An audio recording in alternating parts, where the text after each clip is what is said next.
Okay Zeeshan, let's start your technical mock for power plant and आप जा रहे हैं Bhabha atomic research centre stipendiary training, right? Yes sir, yes. आप power plant का schematic diagram बना सकते हैं जिसमें सारे कंपोनेंट्स दिखाए हों। यस सर, यस सर। बनाइए जरा कॉपी पे, पेज पे बनाइए स्कीमेटिक डायग्राम।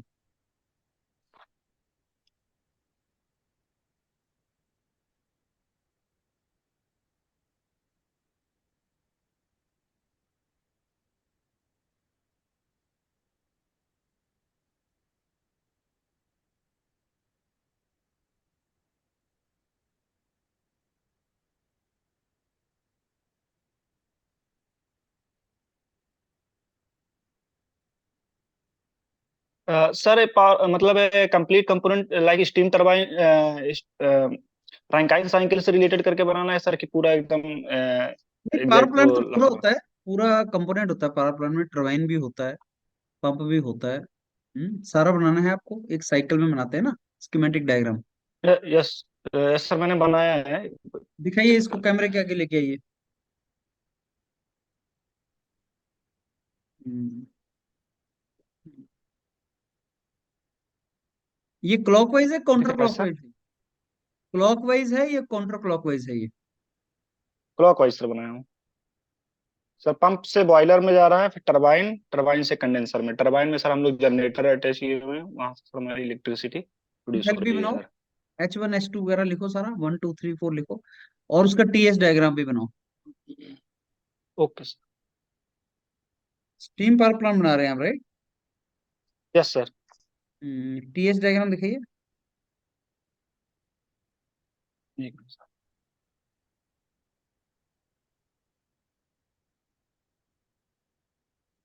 दिख रहा है सर? ठीक है, अब मेरे को ये बताओ, टरबाइन का एंट्री और टरबाइन का एग्जिट पॉइंट कहाँ पे है? टरबाइन का entry point sir after boiler point, मतलब टू से आफ्टर बॉयलर के बाद सर टरबाइन में सर इंटर कर रहा है, उसके बाद सर पॉइंट्स एग्जिट के कर रहा नंबर है दीजिए ना, कंडेंसर से पहले। पॉइंट का नाम दीजिए, तो 1 2 3 लिखिए। Okay sir, okay. Okay sir, okay. हम- हम-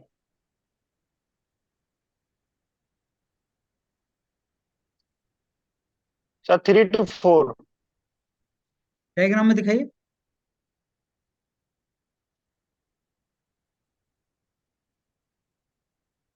3 to 4। अब मेरे को ये बताइए, 3 पॉइंट कहाँ पे है और 4 पॉइंट कहाँ पे? सैचुरेटेड लाइन पे बना रखा है आपने 4 पॉइंट। 4 पॉइंट सैचुरेटेड लाइन पे है। यस सर, यस sir. 3 point sir super heated condition में है, उसके बाद सर स्टीम एक्सपेंड करा रहे हैं। थोड़ा सा सर इसमें रहेगा, वेट रीजन में जाएगा सर। कौन सा पॉइंट? Fourth, fourth sir. ऐसा क्यों? कितना ड्रेनेज फ्रैक्शन सर होगा कंडेंसर के एंट्री पे? सर कंडेंसर के एंट्री पे सर ड्राइनेज सेक्शन लेस देन 1 रहेगा, ताकि 0.98, लाइक सर ऐसा रहेगा, जीरो पॉइंट 0.98? नाइन के पास। 0.9 आपको के पास श्योर सर है रहेगा। वैसे बोल रहे हैं आप? नहीं सर, 0.9 के पास सर रहेगा, एकदम श्योर नहीं, लेकिन सर 0.9 के पास रहेगा सर। अगर मैं बोलूं zero point zero eight point five हो या 0.95 हो, तो 0.9 आप किस बेस पे बोल रहे हैं? सर एक्चुअली जब हमारा स्टीम एक्सपेंड होती है तो वो सर वेट कंडीशन में आ जाती है, लेकिन सर एकदम से अगर सुपर हीटेड से अगर हम एक्सपेंड करवाते हैं सुपर हीटेड कंडीशन में, तो सर फिर भी हमारा क्लोज टू सेचुरेशन कर्व के रहती है सर, हमारी स्टीम एक्सपेंड होने के बाद भी ड्राइनेज फ्रैक्शन वन के अप्रोक्स, मतलब 0.9 के रेंज में रहेगी सर, 0.85 to 0.9। ड्राइनेज फ्रैक्शन टरबाइन के एग्जिट पे अगर बहुत कम हो जाए तो उससे क्या डिसएडवांटेज होगा? सर अगर ड्राइनेज फ्रैक्शन बहुत कम हो जाएंगे तो सर हमारी जो टरबाइन ब्लेड पे हमारा इरोजन होना स्टार्ट हो जाएगा, क्योंकि वाटर पार्टिकल उसमें हो जाएंगे, चले जाएंगे स्टीम के साथ। तो उसके वजह से प्रॉब्लम हो सकती है, और पूरी तरीके से हम पावर को भी कंज्यूम नहीं कर पाएंगे, स्टीम एक्सपेंड नहीं हो पाएगी sir.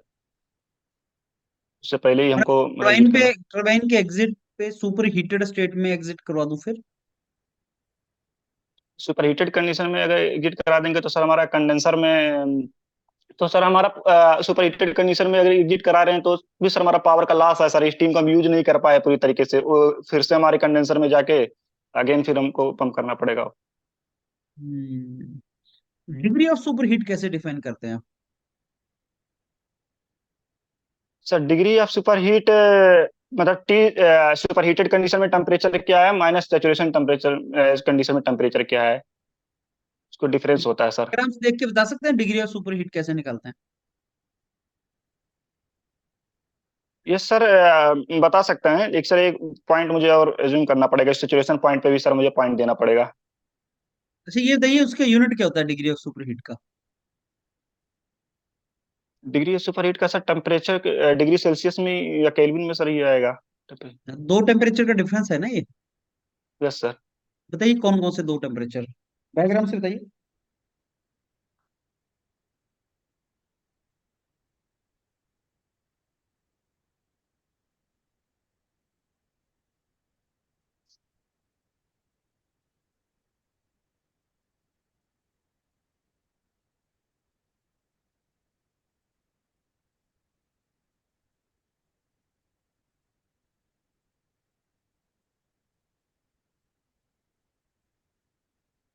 Sir T3 minus T saturation temperature.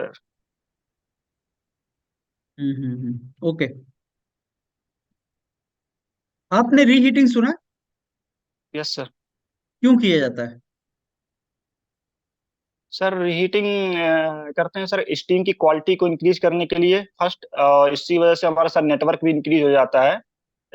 इसमें हम स्टीम को अगेन रीहीट करते हैं तो इसकी वजह से सर हम दोबारा एक्सपेंड करवा सकते हैं, इसकी वजह से नेटवर्क हमारा इंक्रीज हो सकता है, हो जाता है।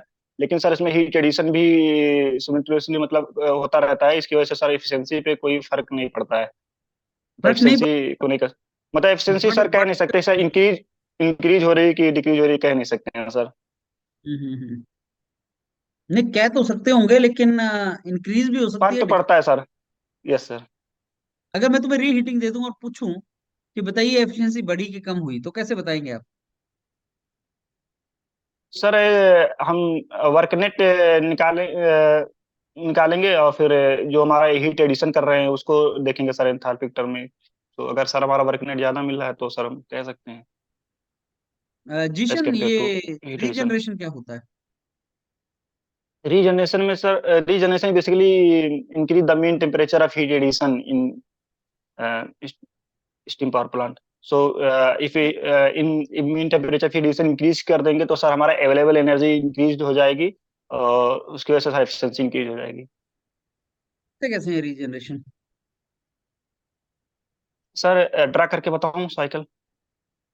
हाँ बता दीजिए, एक डायग्राम सा बना के दिखा दीजिए रीजनरेशन सर कैसे कर रहे एक्चुअली थ्योरेटिकली बता सकते हो सर, हम इसमें क्या करते हैं सर, टरबाइन के जो हमारे जो टरबाइन से जो स्टीम एक्सपेंड होती है तो कुछ स्टीम हम पार्शियली एक्सपेंड करके ब्लेड करवा लेते हैं, फिर हो। कंप्लीटली जो स्टीम एक्सपेंड हुई है उसको उसी के थ्रू पास करवाते हैं, उसकी वजह से सर हमारा मीन टेम्परेचर फिटिशन इंक्रीज हो जाता है। सर मैं डायग्राम के थ्रू बता दे रहा हूँ।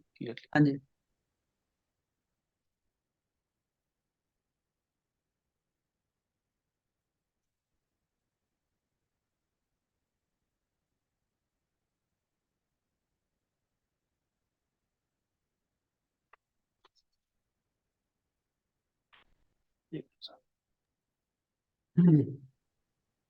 Yes sir.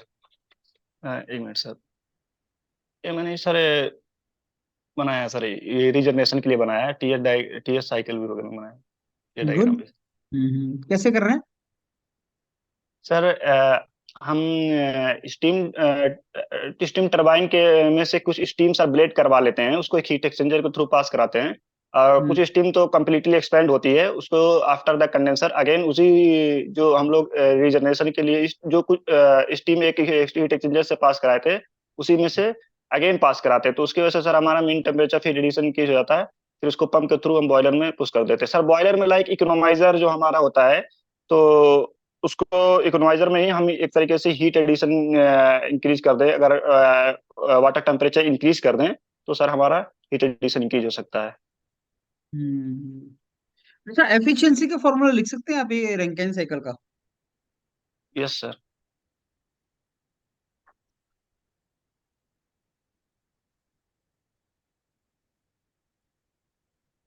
वर्कनेट सर हमारा अपन क्यू इनपुट कितना हो रहा है सर?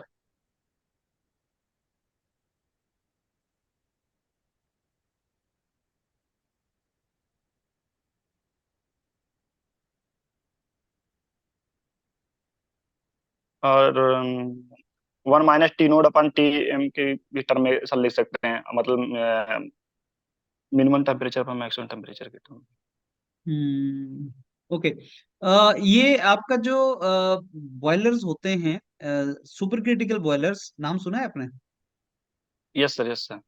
कुछ नाम बता सकते हैं सुपर क्रिटिकल बॉयलर्स के? सर बेंसन बॉयलर जो हमारा होता है सर, वो सुपर किट का बॉयलर होता है। हम्म।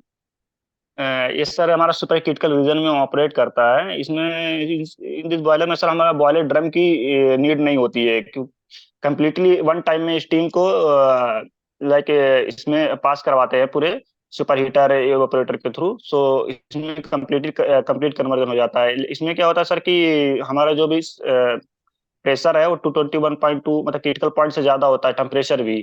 तो सर लेटेट हीट वेपराइजेशन बहुत कम होता है और हीट लॉस भी बहुत कम हो जाता है। और इसमें सर हमको ज़्यादा एफिशिएंसी मिलती है।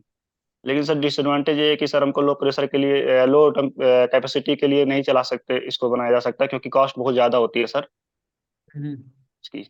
ओके। ओके, और ये क्रिटिकल पॉइंट के ऊपर टेम्परेचर प्रेशर बताओ कितना होता है? Temperature sir 3741.15 degree Celsius and pressure 221.2 bar. Hmm. Okay. Okay Zeeshan, let me give the feedback of this part.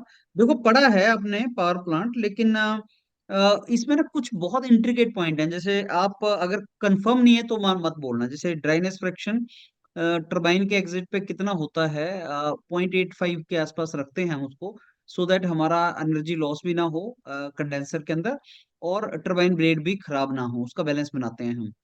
और जो यस पंप सर। है वो सेचुरेटेड लिक्विड लाइन के ऊपर होता है, पंप का स्टार्टिंग वो हमें टेम्परेचर फिक्स होता है। कई बार वो बॉयलर प्रेशर वगैरह पूछता है हीट एडिशन का, और कंडेंसर टेम्परेचर प्रेशर तो आपको पता होता है। रीहीटिंग रीजनरेशन इसके बारे में डिफरेंस पूछता है। तो रीहीटिंग का पर्पस जो होता है वो ड्राइनेस फ्रैक्शन या क्वालिटी स्ट्रीम की बढ़ाना होता है। उससे एफिशिएंसी बढ़ भी सकती है, कम भी हो सकती है, वो इस पे डिपेंड करती है कि जो mean yes temperature sir. Of heat addition है रीहीटिंग में, वो एवरेज मीन हाँ। Temperature of heat addition cycle से ज्यादा है या कम है। इस बात को दोबारा सुनो। रीहीटिंग में एफिशिएंसी तब बढ़ेगी अगर mean temperature of heat addition in the increase हो रीहीटर जाए। Is more than earlier mean temperature of heat addition. जैसे क्लास के अंदर ओके सारे सर। बच्चों का, क्लास के जो मार्क्स है सारे बच्चों का एवरेज है 30 नंबर। अभी तुम क्लास में ज्वाइन किए, तुम क्लास में यस सर, ज्वाइन यस किए, सर। तुम्हारे नंबर हैं 35, तो एवरेज कहाँ जाएगा? हाँ। ऊपर जाएगा ना। झट जाए। Yes sir. हाँ, तो क्लास का एवरेज ऊपर जाएगा। बोलेंगे क्लास की एफिशिएंसी बढ़ गई। मैंने दो क्लासेस मर्ज की, एक का एवरेज 35 था, दूसरी क्लास का एवरेज 30 था। तो दूसरी क्लास का जिसका एवरेज 30 था, अगर मैं आपकी क्लास में मर्ज कर उसकी बढ़ दूंगा तो जाएगी। एफिशिएंसी नीचे चली जाएगी। अंडरस्टैंड? अच्छा मैं, और हाँ अगर सर, पहली क्लास हाँ। जिसका 35 था उसको दूसरी में मर्ज करेंगे, दूसरी की एफिशिएंसी बढ़ जाएगी, something like that. Yes reheater sir. वैसे ही होता है। रीजनरेशन में सर हम क्या करते हैं, सुपर हीटेड स्टीम का बेनिफिट उठाते हैं और इंटरनल हीट एडिशन दे देते हैं, जो हमने बॉयलर में हीट ऐड करना है। तो mean temperature heat yes addition sir. ऊपर बढ़ जाता है। ये है। अंडरस्टूड? अच्छा। हाँ, लेकिन यस सर। रीजनरेटर से वर्क आउटपुट कम हो जाता है। यस सर, यस सर। रीहीटर से वर्क आउटपुट बढ़ता है। Yes sir. ठीक है। अच्छा है। तैयार कीजिए इसमें जिशन ना।